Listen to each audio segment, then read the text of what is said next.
I adjusted my simple black dress in the mirror of my penthouse apartment, deliberately choosing the plainest outfit in my closet. The standard issue MacBook I'd bought specifically for family visits sat on my desk, its screen displaying a few basic digital art pieces. Nothing too impressive, nothing that would hint at the empire I'd built. The invitation to the Morrison family reunion sat on my kitchen counter, its gold embossing catching the morning light. Hosted, as always, at my sister Diana's mansion in the Hamptons. Join us for a celebration of family success, the card proclaimed, making me wonder if they'd ever celebrate any of mine. My phone buzzed, a message from my CFO about our latest acquisition. Contracts are ready, Maya. Morrison Tech's board just approved the sale. They have no idea Dreamscape Animation Studios is the buyer. I smiled, tucking the phone into my purse. 10 years of carefully hiding my success was about to pay off in the most satisfying way possible. The drive to the Hamptons gave me time to reflect on how I'd gotten here. Growing up in the Morrison family meant one thing: business was everything. My father, James Morrison, had built Morrison Tech from the ground up, turning it into a respected name in enterprise software. My sister Diana had followed perfectly in his footsteps, getting her MBA from Harvard and rising through the company ranks. And then there was me, the disappointment, the daughter who spent her time diddling in notebooks instead of studying business strategies. Art isn't a career, Maya, my father would say, his voice heavy with disapproval. It's a hobby at best, a distraction at worst. I remember the day I told them I was majoring in animation at art school instead of accepting my place at Wharton. The silence in our dining room was deafening. "You're throwing your life away," Diana had said, while our mother quietly dabbed at her eyes with a napkin, as if I'd just announced a terminal illness. What they didn't know, what I never told them, was that I'd also been taking night classes in business administration. While they thought I was wasting time at art school, I was actually building the foundation for something bigger than they could imagine. My first animated short film won a student competition. The prize wasn't much, $5,000 and some industry recognition, but it was enough to start. I used the money to hire 2 other artists, working out of my tiny apartment to create content for small businesses. That's when I discovered something interesting. The corporate world was desperate for good animation. Training videos, marketing materials, product demonstrations.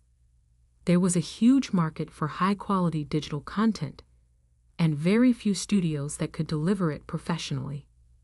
Within 2 years, my little team had grown to 15 people. We incorporated as Dreamscape Animation Studios, with me using my middle name, Phoenix, on all the paperwork. Maya Phoenix, not Maya Morrison, became the name behind what would grow into one of the most innovative animation studios in the country. The family never knew, of course. To them, I was still just Maya, the struggling artist who occasionally sold a digital piece online or did freelance work for local businesses. Every time they asked about my career, I gave them just enough information to maintain the illusion. Diana's mansion came into view, its manicured lawns and perfect landscaping exactly what you'd expect from someone who measured success in square footage. Cards lined the circular driveway, all luxury brands, all making my deliberately modest Honda Civic look even more out of place. I parked at the far end of the drive, taking a moment to check my reflection again. I'd left my designer clothes at home, worn minimal makeup, kept my hair simple. Everything about my appearance had been carefully curated to maintain the image my family had of me. The struggling artist, the family disappointment. Maya. My mother's voice carried across the driveway as I approached the house. We were starting to wonder if you'd make it. I returned her air kiss, noting how her eyes quickly scanned my outfit, probably calculating its cost and finding it appropriately underwhelming. Traffic, I explained, following her into the house, and I had to finish a commission. Oh, someone actually paid for your drawings? The pause before drawings was subtle but deliberate. If she only knew that just yesterday, I'd signed off on a $50 million contract with a major tech company for a series of animated training programs. Instead, I smiled sheepishly. Just a small business website.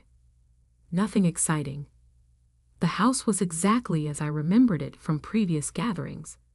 Ostentatiously decorated, designed to showcase the Morrison family's success. Photos lined the walls. Diana at her Harvard graduation, Diana with the Morrison Tech Board, Diana on the cover of Business Weekly.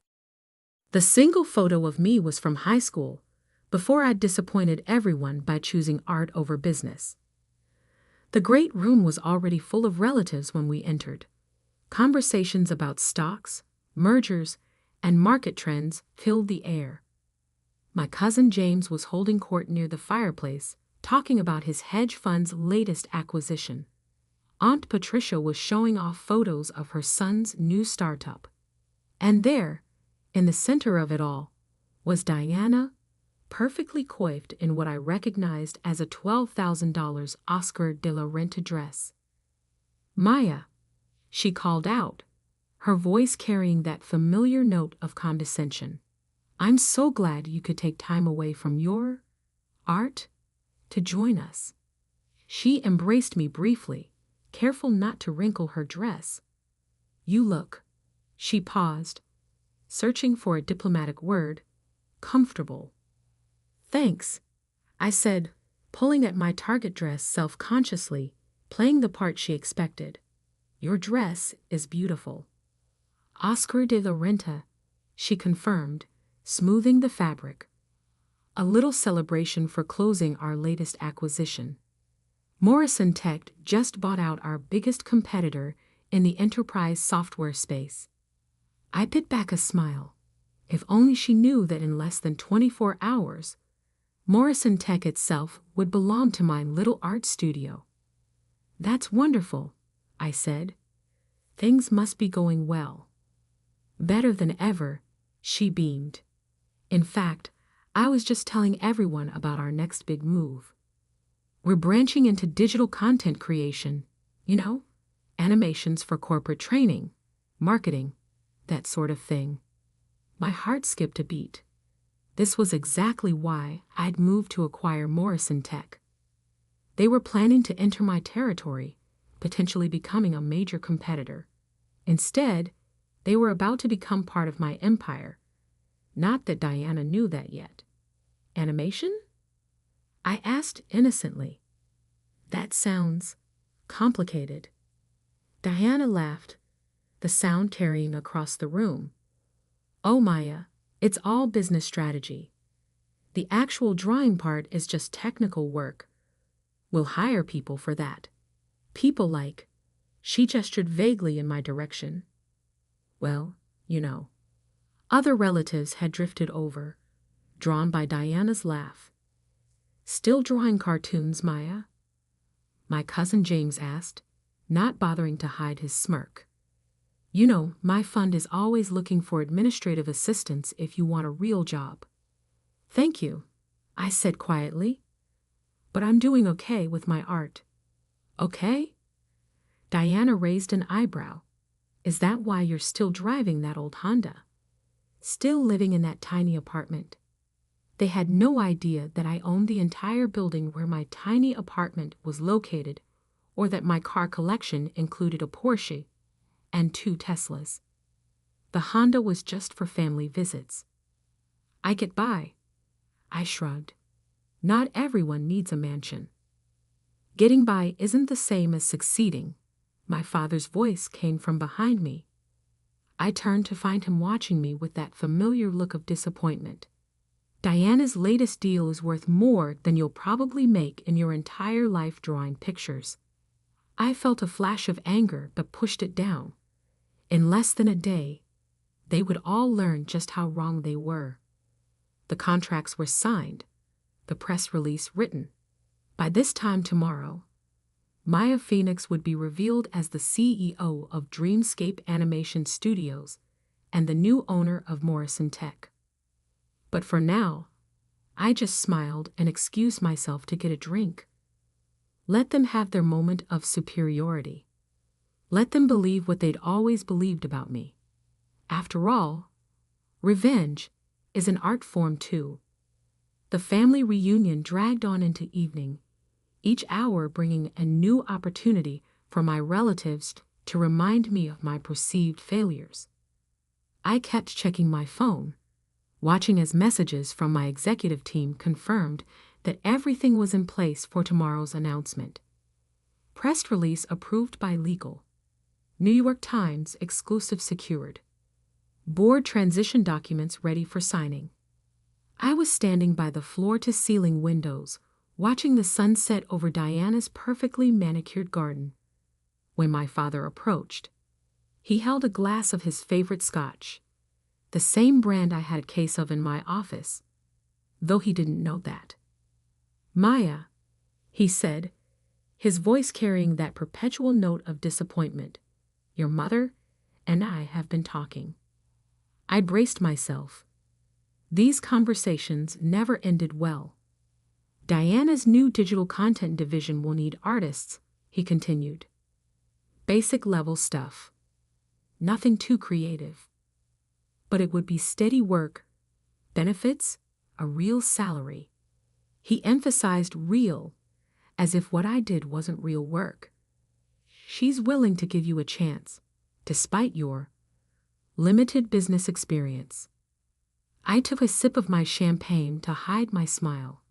If he only knew that my company's annual revenue was nearly triple what Morrison Tech made in digital services. "Thank you, Dad, but I'm okay with my freelance work." He sighed heavily. "Maya, you're 32 years old. Don't you think it's time to stop playing around with drawings and join the real world? Look at your sister. She's made something of herself." Through the window's reflection, I could see Diana holding court among our relatives, probably sharing another story of her business triumphs. She'd always been good at that, making sure everyone knew exactly how successful she was. "I know you think art is just playing around," I said carefully, "but there's more to it than you realize." "Is there?"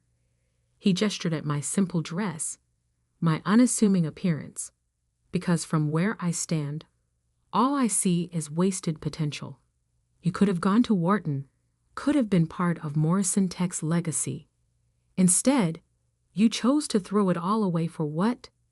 Digital doodles. The words stung, even after all these years, even knowing what I knew. Actually, I started, almost ready to tell him everything, but my phone buzzed again. A message from my COO. "Morrison Tech board members all confirmed for tomorrow's 9 a.m. meeting. They have no idea what's coming." I swallowed my confession. Less than 12 hours. I could wait that long.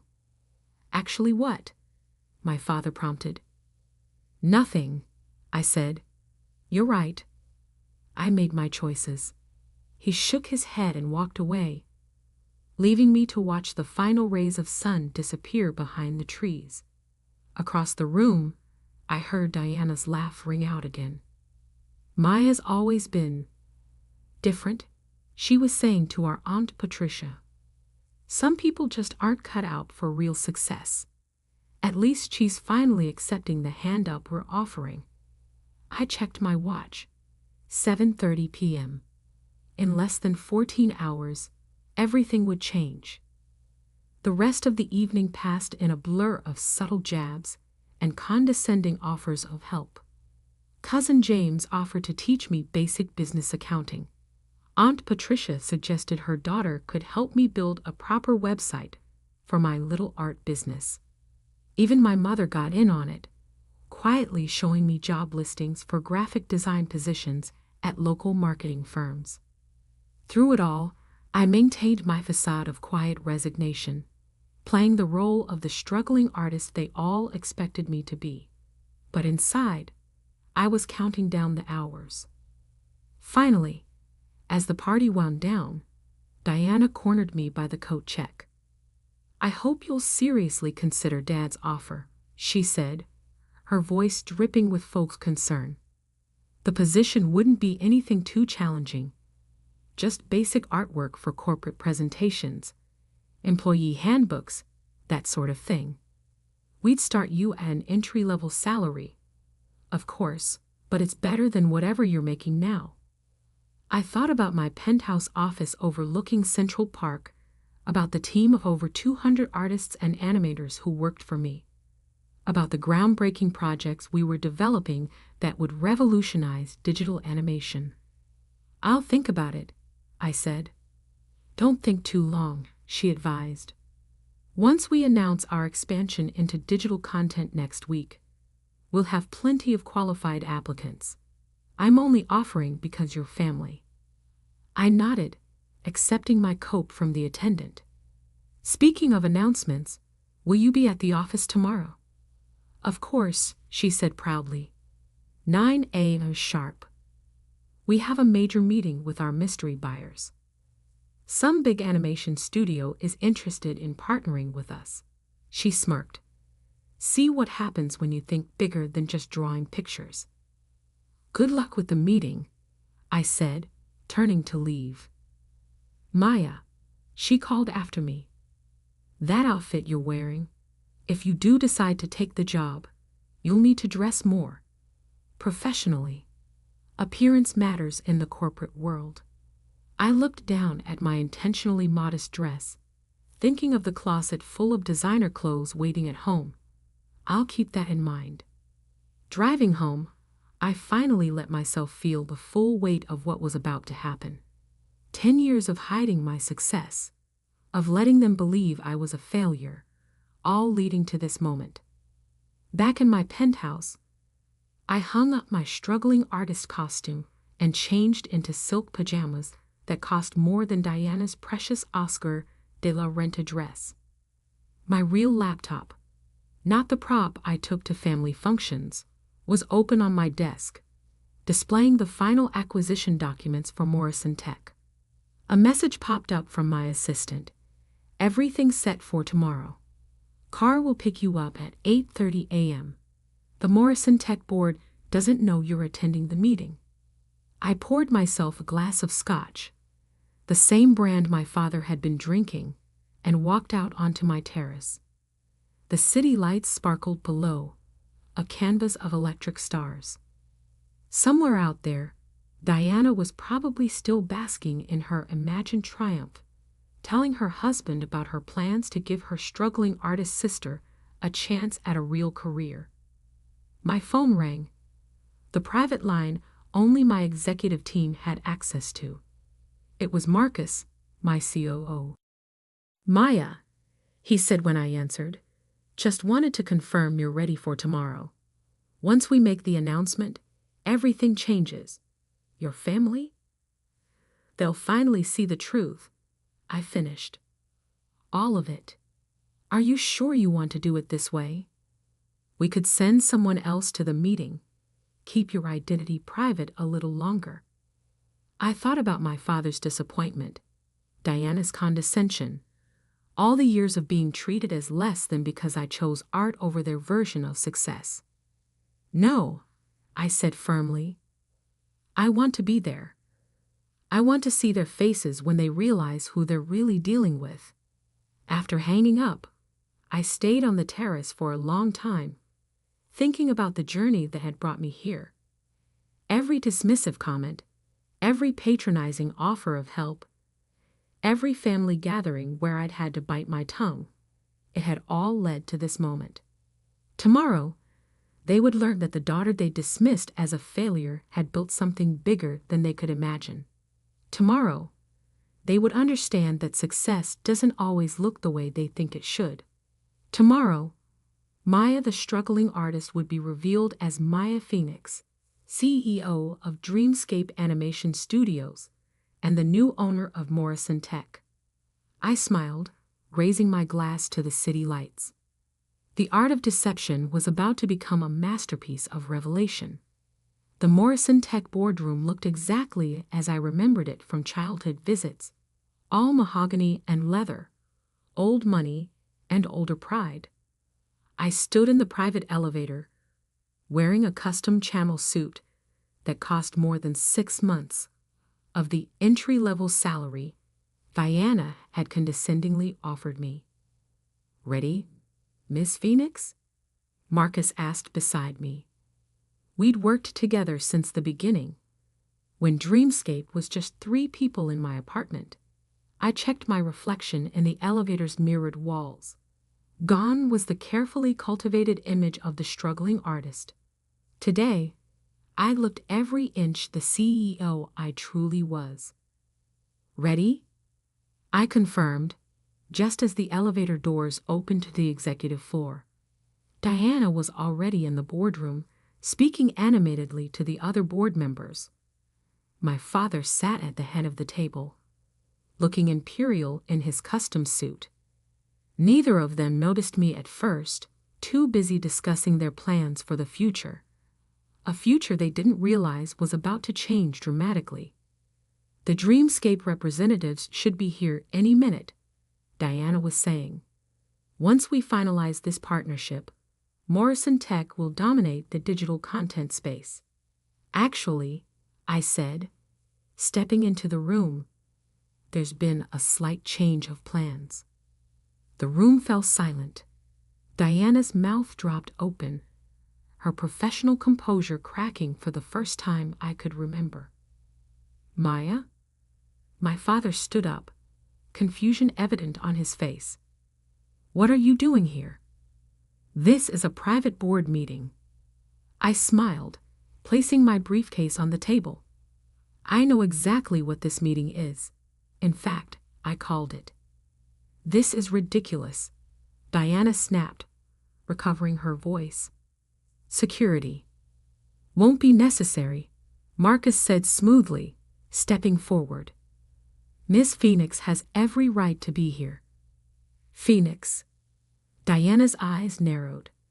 "Her name is Morrison." "Actually," I said, opening my briefcase and beginning to distribute documents, "Maya Phoenix is my professional name. The name I used to build Dreamscape Animation Studios from the ground up. The name that's about to become very familiar to everyone in this room." The blood drained from my father's face as he looked down at the documents I'd placed in front of him. Acquisition papers, final sale contracts, press releases ready to go. This is impossible," he whispered. "Is it?" I took my place at the opposite end of the table. "Let me tell you a story about a girl who loved art and business equally. Who took night classes in business administration while attending art school. Who saw an opportunity in the market for high-quality corporate animation and built a company that now grosses over $100 million annually." Diana was frantically flipping through the papers, her hands shaking. You're Maya Phoenix, the CEO of Dreamscape?" "The same," I confirmed. "The company you've been trying to partner with, it's mine, has been since I founded it 10 years ago, right around the time you all decided I was throwing my life away." But you're just an artist," Diana stammered. "You live in a tiny apartment. You drive a Honda." I couldn't help but laugh. "I own the building where that tiny apartment is located. The Honda is just what I drive to family functions. Would you have preferred I showed up in my Porsche? Given you one more thing to assume I couldn't afford." My father was still staring at the documents, particularly the page showing Dreamscape's current market valuation. "All this time," he murmured. "All this time," I agreed. "Every family gathering where you mocked my career choice. Every condescending offer of help, every comparison to Diana's real success. I was building something bigger than Morrison Tech could ever dream of being. Why? Diana demanded. Why hide it? Why let us think? Because you never would have accepted it. I cut her off. You would have tried to take control, to make it part of the Morrison Tech empire. You would have turned my vision into just another division of your company. I needed to build this my way, on my own terms. I stood up, smoothing my designer suit. And now, as of 9 a.m. this morning, Dreamscape Animation Studios is the proud owner of Morrison Tech.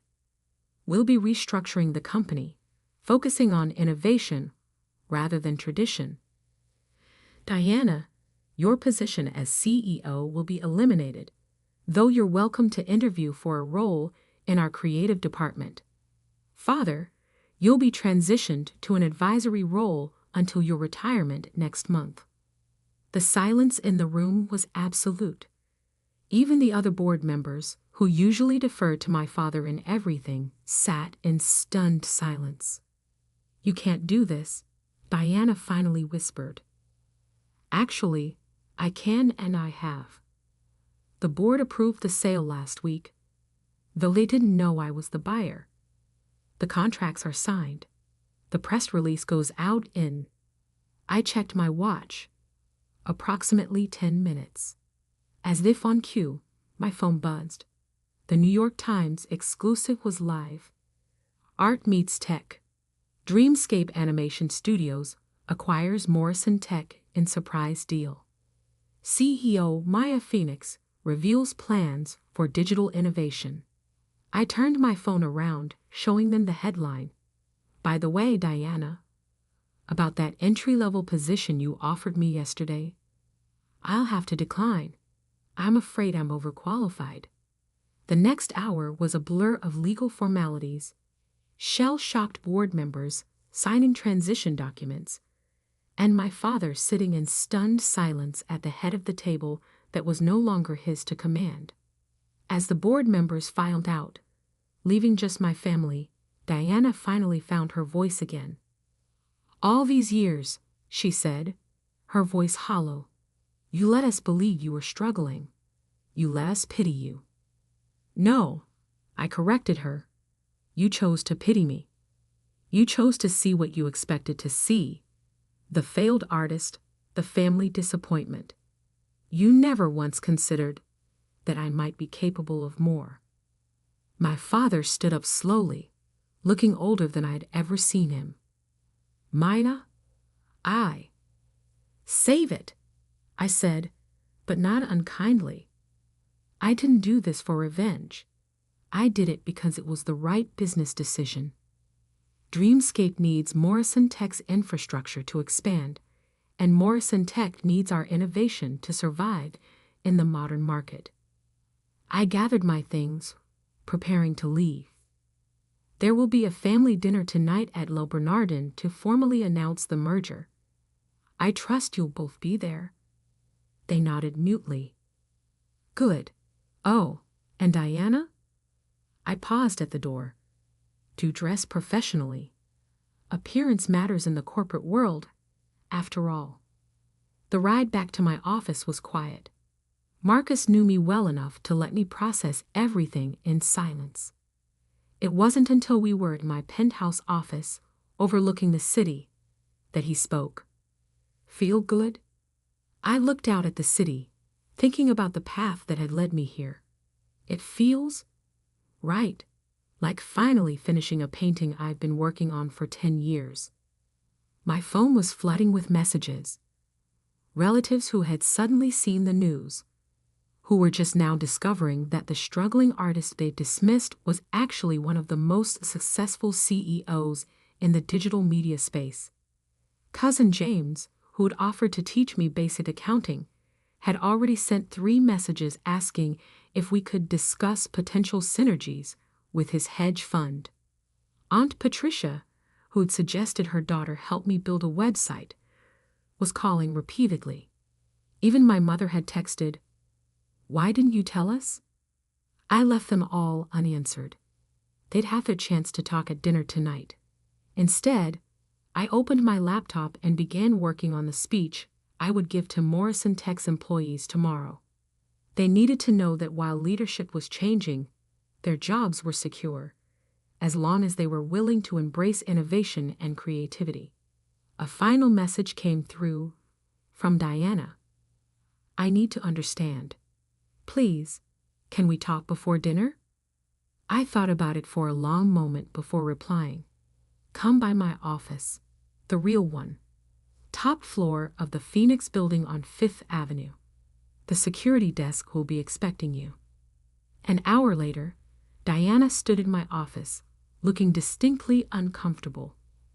Her eyes darted around the space, taking in the original artwork on the walls, the view of Central Park, the clear evidence of success she'd never noticed before. Why? She asked simply. Why what? Why did I hide my success? Why did I buy Morrison Tech? Why did I let you all believe I was a failure? All of it. I gestured for her to sit, because you and Dad never would have accepted my success on my terms. You would have tried to make it fit your definition of achievement.